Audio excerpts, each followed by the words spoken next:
Hello, dear viewers and listeners. We have studied the different concepts in peace and conflict studies. In the today's part, we will analyze the classification of conflicts. Of course, there are two kinds of conflicts. These are direct conflicts and indirect conflicts. In the first part of this video, we will see what direct conflict refers about. Direct conflict is about physical injuries and the infliction of pain that is caused by a specific person or in interpersonal relations in the form of physical, verbal, and psychological abuse. It resembles clear subject-object action relationship establishment. The act is personal, visible, manifest, and non-structural. The objective of the direct conflict, according to Galting, is harming the body, the mind, and the spirit. Direct conflicts can take place either randomly or intentionally. The infliction of physical injury may be performed as a deliberate policy that serves particular interests to achieve political goal.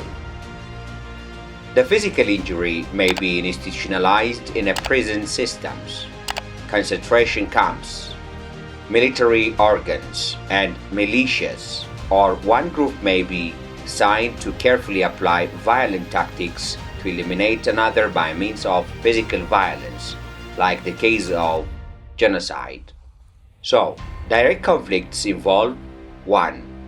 Physical injuries. 2. The infliction of pain between specific individuals or in interpersonal relationships. These conflicts can take the form of physical, verbal, or psychological abuse. Unlike other forms of conflict, direct conflicts have a clear subject-object action relationship, where the act is personal, visible, and non-structural. The main objective of the direct conflict is to harm the body, the mind, and the spirit. A common example of direct conflict is domestic violence. In an instance of domestic violence, one person inflicts physical, verbal, or psychological abuse upon their intimate partner or family member. These acts can be intentional and serve to exert control or power over the victim. Domestic violence can cause significant physical and emotional harm, leading to long-lasting trauma for the victim. Direct conflicts also can occur in broader societal and political contexts. As I mentioned earlier, there are different examples. For example, the use of violence as a deliberate policy to achieve political goals is a form of direct conflict. This can be seen in instances of state-sponsored violence, such as the existence of prison systems, concentration camps, or the actions of military organs and militias. In these situations, physical injury may be institutionalized as a means of exerting control or eliminating opposition. One of the most extreme examples of direct conflict is genocide. Genocides involve the intentional and systematic extermination of a particular group. The perpetrating group carefully applies violent tactics, often involving physical violence, to eliminate another group. This type of direct conflict results in mass killings, displacement, and immense suffering for the targeted population. These examples highlight the personal and visible nature of direct conflicts, and they involve the infliction of physical pain and aim to harm individuals on a bodily, mental, and spiritual level. It is crucial as experts of different schools like conflict resolution or diplomacy and international relations to analyze and understand these direct conflicts, their causes and their consequences. Indirect violence is the other form. Indirect violence is associated with the following, according to different scholars. 1. Uneven life chances. 2. Inequitable distribution of resources. 3. Unequal decision-making power. 4. Discriminatory practices. 5. Exploitative system. 6. Oppressive situation. Indirect or structural conflicts are also related to the following. 1. Denial of economic opportunities. 2. Equality. 3. Autonomy. 4. Freedom. 5. Decent education. 6. Basic needs. 7. An opportunity to work. 8. Freedom of expression. 9. Discrepancy between monopoly of wealth, starvation and malnutrition. Indirect or structural conflicts further are related or can be named as violences caused by political, economic, social patterns related to lack of equitable political participation, poor governance performance, inequitable distribution of wealth, suppression of identity makeups of society. According to Regmamu, he states that structural conflicts or violences could be caused politically, economically, and socially, and the patterns are related to lack of equitable political participation, poor governance performance, and inequitable distribution of wealth. According to Jung, structural conflicts could occur when there are destruction of cultural identities, cultural marginalization, inequitable political autonomy, unequal access to political power, unfair economic opportunity, and unfair distribution could cause structural conflicts. In addition, Brown states that structural conflicts could occur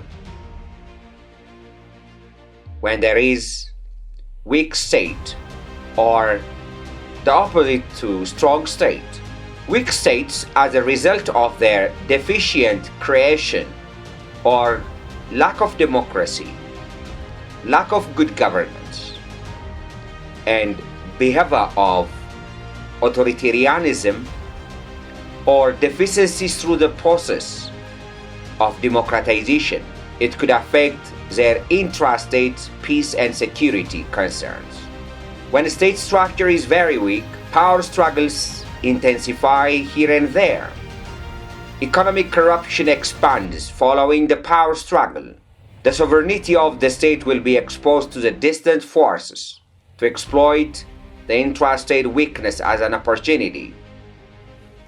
Besides, ethnic geography could instigate secessionist demand due to an arbitrary demarcation of borders that escalates the redentist claims.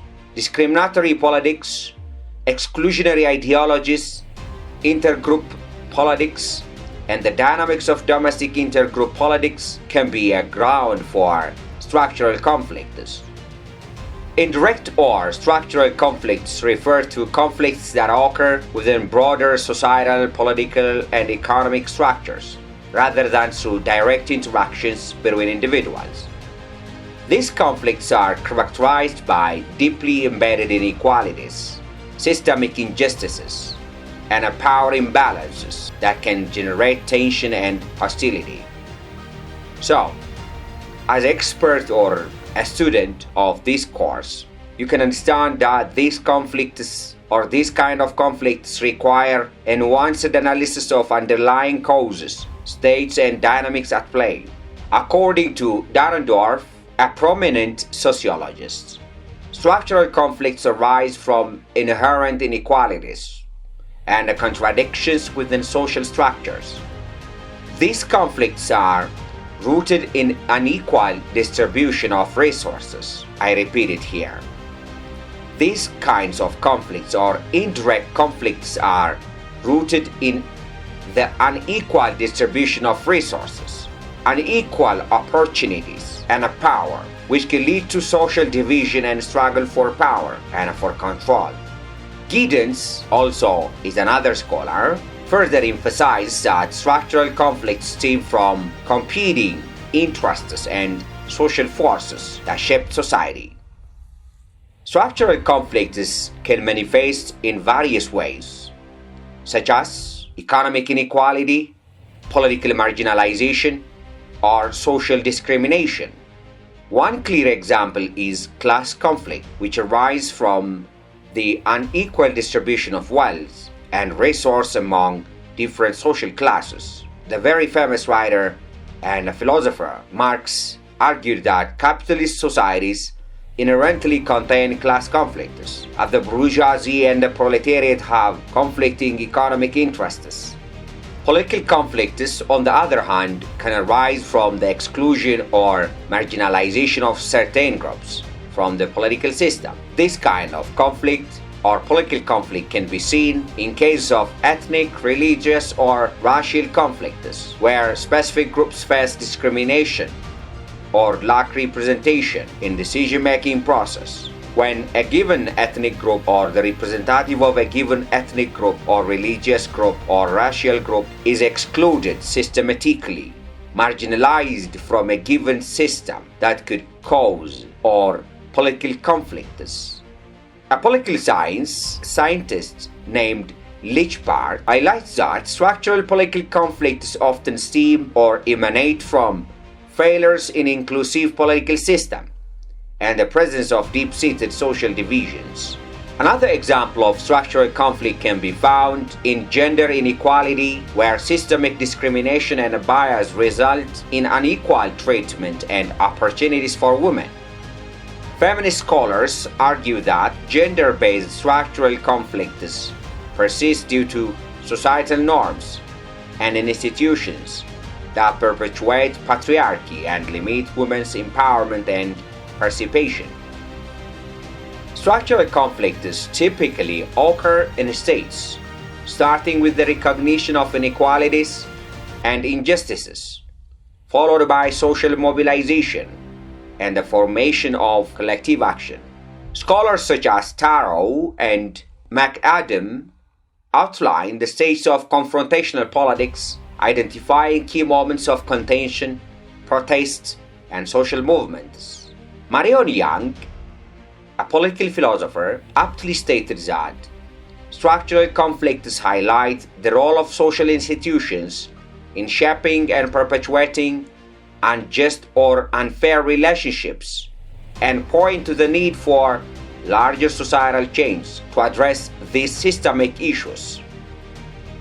Factors of conflict: religion, ideology, art, language, media, education, and others can be possible causes of violence if the rights are suppressed, oppressed, and marginalized. Inequitable educational opportunities, constraints of reaching minority language, constraints of religious freedom, aggressive policies of assimilating minorities, and discrimination, and sometimes cultural genocide can cause violence. Resistance and a controlling effort not to spread language, not to spread culture, not to spread religion, and the sense of superiority by economically or politically dominant minority group or dominant group can be a recurring problem that leads to violence. According to Brown, an unbalanced economic development and socioeconomic imbalance between groups, discriminatory denial of basic needs of life, marginalized employment opportunity based on social differences contributes to societal frustration, tensions, and conflicts. So, cultural factors play a crucial role in shaping conflicts, going beyond political and economic aspects. When we examine the intricate web of beliefs, values, and behaviors, we can gain deeper insights into the motivations and dynamics of conflict. This understanding allows us to develop more effective strategies for conflict resolution. Cultural factors include the shared beliefs, norms, customs, and practices that define a society. In international relations and conflict resolution, these factors hold significant importance as they influence the behavior, decision-making, and attitudes of individuals and groups involved in conflicts.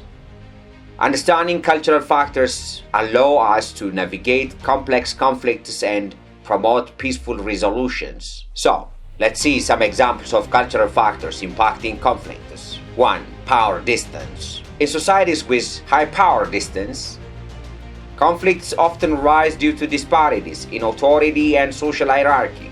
Examples include revolts against oppressive regimes or resistance against an unjust social order. 2. Individualism versus collectivism. Conflicts can stem from differing values between individualistic and collectivist cultures. Differences in decision-making, group dynamics, or resource allocation can lead to clashes such as debates over individual rights versus societal well-being. 3. Language and communication. Language barriers can exacerbate misunderstanding and escalate conflicts. Misinterpretations, stereotypes, and cultural nuances can lead to mistrust and animosity between individuals or communities with different linguistic backgrounds. So, what are the roles of identity and nationalism in fueling conflicts? 1. The distinction of us versus them mentality. The construction of a rigid group identity often leads to conflicts, as it promotes a sense of competition and hostility towards perceived outsiders. 2. Nationalistic narratives. Nationalism can be a powerful force that unites individuals, but also fuels conflicts by creating divisions based on the notions of superiority, territorial disputes, and historical grievances. 3. Ethno-religious clash.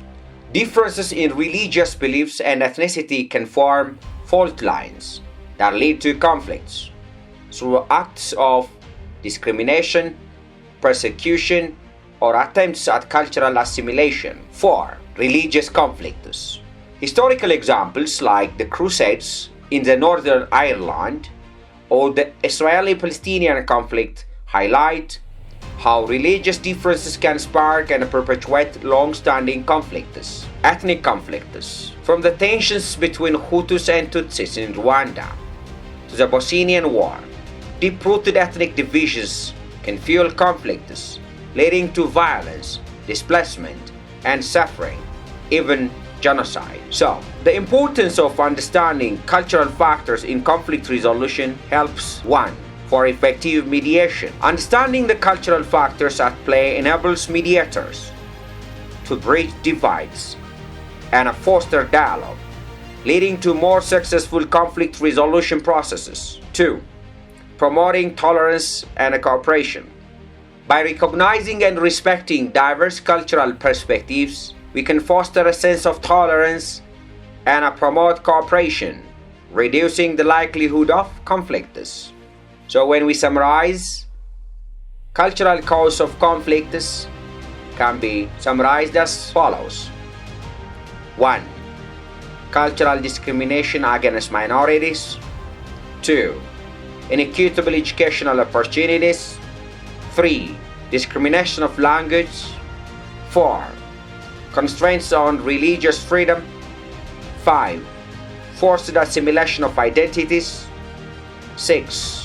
Ideological marginalization. 7. Disregarding identity in the power share and political participation. 8. Denial of access to economic rights on the basis of identity. Perceptual factors. Grievances against others for crimes committed in the long past or certain past. Ethnic mythologies that created distorted historical mirror image of each could create mutually exclusive perceptions, deeply held beliefs providing the justification for a revenge and retaliatory response that could instigate violence.